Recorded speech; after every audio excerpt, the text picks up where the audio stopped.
Hey guys, welcome to the channel, or welcome back to the channel if you're new. Barca just tied 2-2 against Atalanta in the Champions League, leaving us in second place with 19 points, just under Liverpool, which unfortunately we didn't take advantage of because Liverpool lost their match today against PSV 3-2. Liverpool's on first with 21 points, and Barca's a three-way tie with Arsenal and Inter Milan at 19, but we have the highest goal difference, which is why we're in second place with 15 goals, and in general, the highest goal difference in all the Champions League. That's not something to be taken lightly. That's actually something to be very proud of, as we know.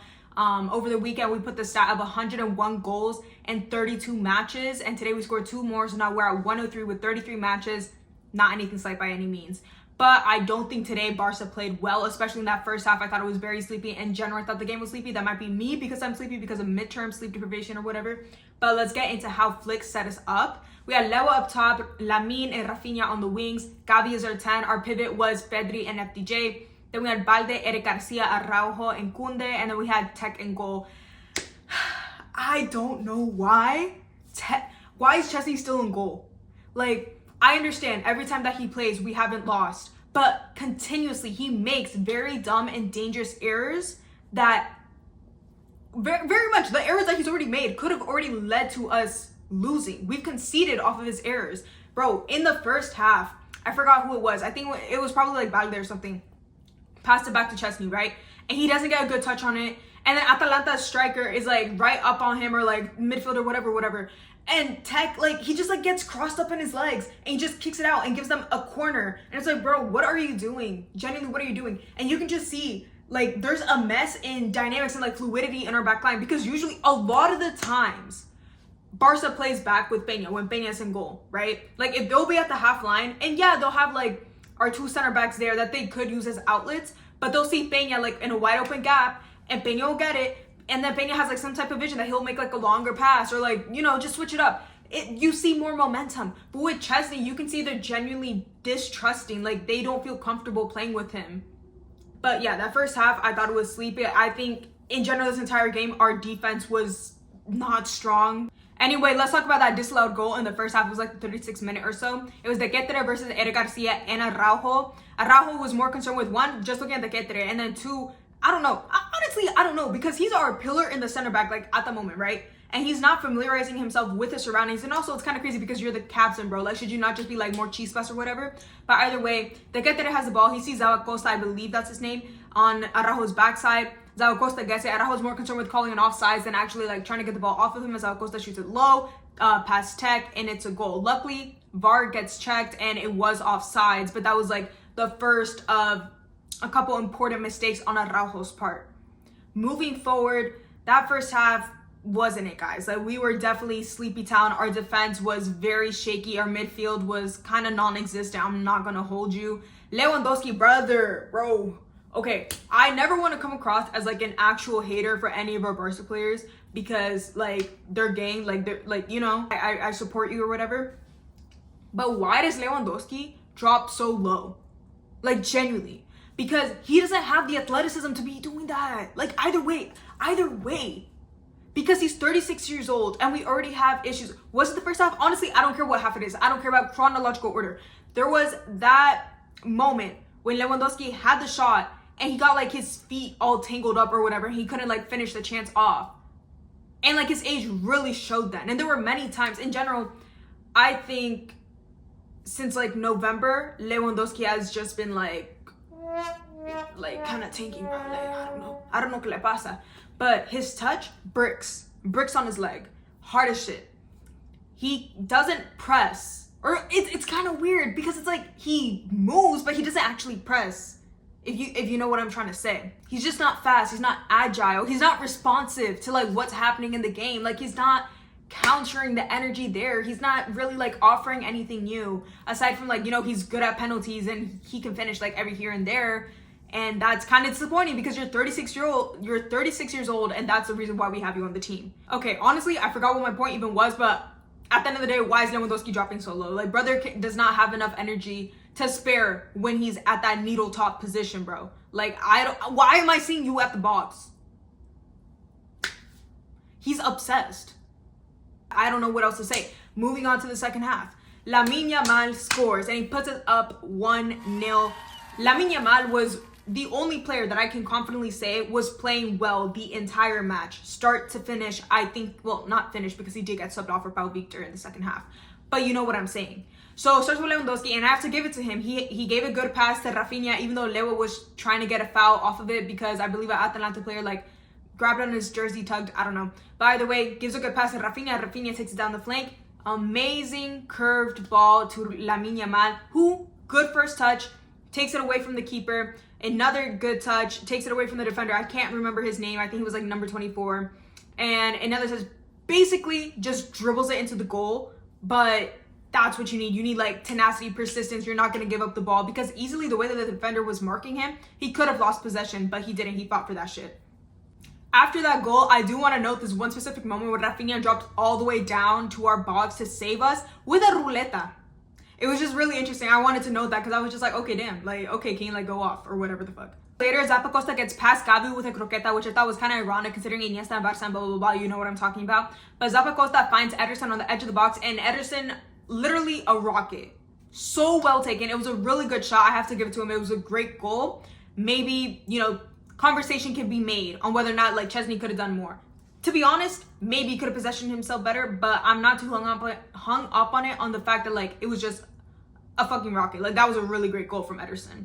But right after that, Flick is like, okay guys, we gotta wake up, like more chispas, more energy. He takes out Lewandowski, which finally puts in Ferran, takes out Gavi, puts in Fermin, and takes out Eric Garcia and puts in Cubarsí. And let me just say, right off the bench, Fermin is making a difference. His energy is being reflected on that field. I mean, along with Ferran, because anything is better than whatever Lewandowski was doing at the time. But Fermin and Lamine Yamal are linking up. And there was this one specific play, I can't recall, it was like around minute 70 or so. It didn't necessarily convert to a shot. It wasn't anything dangerous, but it gave Barca a corner. And on that corner, Rafinha takes it, and guess what? Send it straight to Araujo. Araujo heads it in. It's a goal. Huge defensive error on Atalanta's part because, firstly, in the context of scoring, Araujo virtually seamlessly, whatever the word I'm looking for, he really just scores headers. He's tall as fuck. Bro, if it's a corner, he's going to be in the box. Like, honestly, I don't know how no one was marking him because he was by himself. That Rafinha sent it perfectly to his head. It was an amazing corner. But I don't know what Atalanta was doing. That was like, I'm not complaining though, puts Barca up 2-1.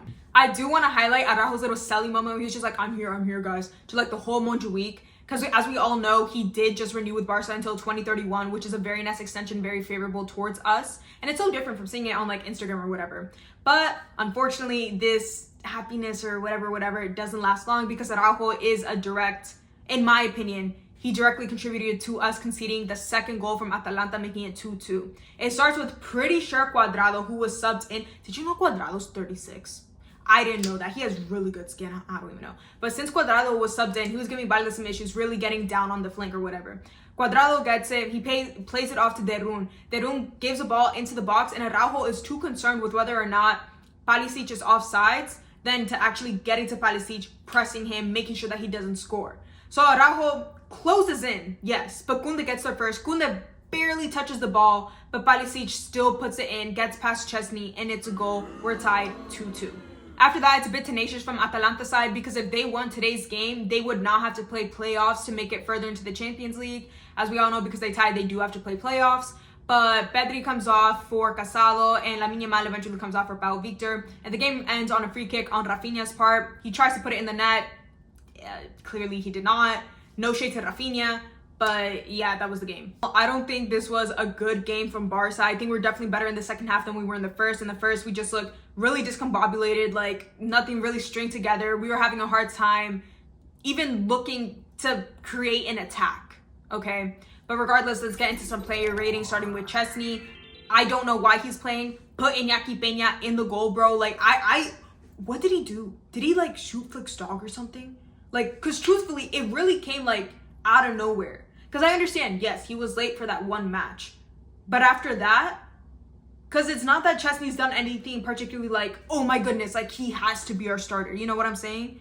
That said, with Chesney in goal, it's just, our defense just looks so unsure, so untrusting. They don't look comfortable. Our team doesn't look as comfortable. We don't float as much. We need Peña in that sweeper keeper role. That's what suits Flick's system. So because of that, I'm going to give Chesney a 5 out of 10. Just, I don't know. I feel like Abby Lee Miller, which is on the pyramid, like, you could have done better, like, type shit.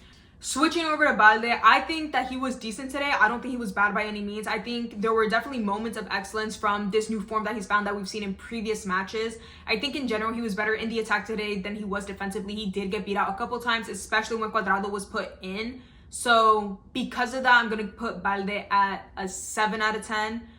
Eric Garcia, he was there. Like, I don't think he did anything like blatantly terrible, but at the same time, I don't think he necessarily contributed a lot to the team where it's just like, oh yeah, like Eric Garcia is in the race to being a starter, you know, type shit. I think a big issue, and this is like gonna bring Araujo in too, with them two as our center back duo, you can really see reflected in the team that there's a lot less attacking movements, just because with Inigo and Cubarsi, there's so much vision between the two of them. There's so much more chemistry, in my opinion. And so Eric Garcia, let's put him at a 6.5 out of 10. Moving on to Araujo. With Araujo specifically, you can see that he struggles with stringing passes, with movement just in the back, like those like quick little 1-2s or whatever.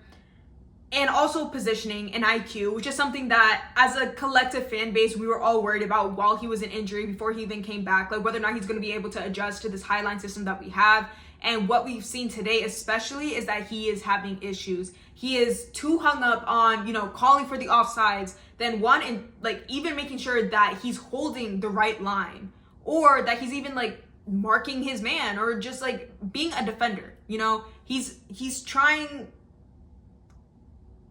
too hard, but at the same time not enough. I don't even know if that makes sense, but he did score today. We cannot take that away from him. It was very important in us getting at least that single point. So because of that, I'll put him at a 7.5 out of 10, just because it put us in the second place. And at the very least, with us in second place, that means that we don't have to play against Liverpool in the following round, which counts for something. And second place obviously gets more money than like third place. So now Koundé, I think he looked tired, to be honest. I think he should have been rested for Hector Ford. Give Hector Ford some time, you know, some fresh legs on the pitch. Because especially Barca lacks a lot of fullbacks, or at least trustworthy fullbacks. So we want to make sure that Ford can be acclimated to this level of competitiveness. And I think today was a low stakes game, all things considered, because we're already to the next round in the Champions League. And I think we could have afforded to give Ford a couple, you know, his moment to be like, okay guys, like what's the vibe? But I don't know, I'm just talking at this point. I think Jules Koundé should get a 6.5 out of 10. I don't think there was anything huge in the defense or the attack that he did. I don't think he was bad, but I wasn't impressed. Moving forward into the midfield, Pedri, I think he was getting beat out physically quite often throughout the game, especially in that first half. He was like, you know, trying to find his place. Like, okay, guys, how can I get the ball, hold the ball, give passes, distribute, blah, blah, blah. I don't think he was bad. I never think Pedri is actually bad, but I don't think there was anything like too stand out from his game today, in my opinion. So I'll give him a 7 out of 10. Now for Frenkie de Jong, I actually think out of him and Pedri, he was the better one today. I think he was more efficient in carrying the ball, distributing the ball. It almost seemed like he had more composure too, because oddly enough today, I saw Pedri lose a couple balls on that first touch, as if he was, I don't know, like maybe scared that an Atalanta player would like cleat him or like foul him. I don't know, maybe Pedri was just having a bit of an off game in that touch department. But FDJ, I think he was a lot better in that space. I'm not gonna say he had like an excellent game, but I think he had like a pretty good game, like, you know, very good out there. So a 7.5 out of 10 for Frenkie. Moving up to Gavi, I think he definitely ghosted in that first half, aside from that little like knee scare, because girl, I was quaking in my boots. I was like biting on my nails. But as for his game, I don't think he gave us the edge. When we put Gavi as that 10, we're looking for that energy, that dynamicism, you know, especially with Lewandowski as our 9. Like, we're looking to compete, like, you know, hunger. And I don't think that Gavi didn't have energy. I think he brought his energy to the game, but it didn't translate well. And it was like kind of soft, like not tan filoso. So because of that, I'm gonna give Gavi a 6 out of 10. Moving even more forward, Rafinha. He had 2 assists today, which, like, bro, Rafinha has a lot of GA. Like, he converts every match. And it is something to be said about him, that it doesn't matter if it's a good, great, or, like, bad game. Rafinha is always going to do something on that pitch. And today, I don't think it was a great game from Rafinha, But once more, he makes his mark. He's a player that you can depend on to at least convert something, right? So today he gave us 2 assists. In that first half, I thought he ghosted. I don't think he showed up so much. In the second half, he was definitely like more involucrado. He was helping a lot in the defense, covering in areas where our defenders withdrew from like their positioning. So I think that was very beneficial towards Barca. I think I'm gonna give him an 8 out of 10. Moving even more forward to Lewandowski. Tiene hambre, tiene sueño, se quiere retirar. Like, I don't even know, like, darle unos frijoles, like, I don't know, mijo. No sé qué le pasa. But he's just, his touch is heavy. Bro, genuinely, like, I don't know what it is about him that he can't play it simple. Or, like, when he tries to play it simple, like, it's like, he'll kick it too hard. He'll over-kick a pass. Or he'll kick it too soft to where it's easy to intercept. Or he'll try and do like some random little heel pass that like no one's even there. Like you can see, like very, very often, bro will literally kick it and not even like scan. He won't look around because like as compared to like someone like Frankie de Jong, Pedri, Cubarsi, Iñigo Martinez, Casado, or whatever, like when they're on the field, even if like they pass the ball and they're not looking, right? So no look pass. If you rewind like a minute within that 60-second frame, they definitely like turn their head a couple times to like scan around, like that little Xavi and Iniesta surveillance or whatever. But like Lewa just doesn't do that, bro. Like you can rewind 3 minutes. He's not scanning the field. Like yeah, he's walking around. Or yeah, I'm not saying like he never scans the field because of course like he'll like do that thing and like check if he's offsides, onside, whatever. But I'm saying like before he does a pass, like 85% of the time, bro does not look. Like he does not care. He's just like, I want them to be there, so I'm gonna kick it over there. But I'm gonna stop trashing on Lewandowski. I'm just gonna give him a 5.5 out of 10 because he did create the play that led to Lamine Yamal's goal, which put Barca up 1-0 in the early part of the second half. That counts for something, but I just did not looking at his game. It kept getting on my nerves. I was just like, please put in Ferran Torres, please, brother. Now for Lamine Yamal, he was man of the match of the game, rightfully so. I think he was consistently good throughout the match. He had very good dribbles. He was such a threatening player. Benfica was able to cleanly and tactically shut down Lamine Yamal. But today, Atalanta was struggling so hard. They could not figure out how to do it in a technical aspect. Lamine was just, sand through their fingers or whatever the saying is. That said, they were like doing light fouls, grabbing on his jersey. They were just trying to do whatever they could to stop Lamine Yamal. And all I could think about is I really love watching him play. I really do. It is so enjoyable. It's so entertaining. And as opposed to like, I would say like these past 2.5 weeks where Lamine like kind of showboats, not the right time, like read the room. I don't think that occurred whatsoever today. I think all of his runs had purpose. I think all his like little regates or whatever, like again, it served a purpose. I think everything was purposeful. He looked very good out there. And of course, he scored our first goal, put us ahead. I think a 9 out of 10 is very deserving for Lamine Yamal today. Now for sub ratings, I don't really feel comfortable giving them a number considering I was getting ready for class by that point and I was more so listening to the comentaristas and like kind of watching the game, but not so much. But I can tell you for sure that there was a shift in our energy for the better when Fermin, Ferran, and Cubarsi came on. I can't really speak too much about Pau, Victor, and Casado's implementation into the squad today, but I'm sure it wasn't bad considering the fact that we did end 2-2 and we didn't concede anymore after their, emergence. Anyways, thank you guys so much for watching this video. Let me know your thoughts on the game in the comment section down below. What did you think about Chesney starting, Araujo, and Lewandowski performances? For me, those were the players that gave me the most food for thought. But like anything you thought, let me know down below. I will see you on Sunday after we play Alaves in the ass crack of the morning, or at least on the eastern side because it's 8 in the morning. And I know 8 in the morning isn't that early. I just keep going to sleep at like 4 or 5 in the morning because I have midterms, and it's a lot. It very much is. I'm a writing major, so it's just like reading a ton of papers, writing a ton of papers, etc. But thank you guys so much for your support. Like, comment, subscribe, or whatever you want to do. You have free will, apparently, allegedly. And I'll see you guys on the next one. Bye!